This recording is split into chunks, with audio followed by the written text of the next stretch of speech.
ভাই 5 টাকা ক্লিপ আসেনি? জি আছে। তাইলে আমার একটা ক্লিপ দেন। ওকে দিতেছি।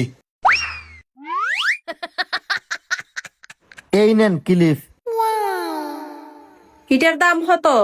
একটার দাম 5 টাকা। তাইলে আমারে আরেকটা দেন। এই নেন।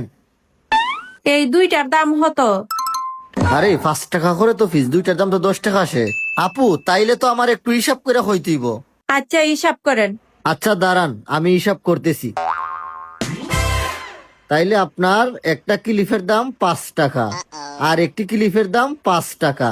তাহলে এখানে হবে সমান সমান 5-এর 5, আর এদিকে 5-এর 5। আপু আপনার তো 550 টাকা হয়েছে। ভাই আমার কাছে অত টাকা নাই, একটা ক্লিপ রাইখা দেন। আর এখান থেকে 5 টাকা বিয়োগ দেন। ওকে, আমি 5 টাকা বিয়োগ দিতেছি। 550 থেকে 5 টাকা মাইনাস হলে হবে 5-এর 0, আর এদিকে 5 বরাবর 50। আপু আপনার তো 50 টাকা হয়েছে। ভাই আমার কাছে অত টাকা নাই, এই ক্লিপটাও রাইখা দেন। আচ্ছা ঠিক আছে, আমি দাঁড়ান হিসাবটা করতেছি। টাকা আসছিল 50 টাকা, 50 টাকা থেকে মাইনাস 5 টাকা হলে থাকবে 45 টাকা।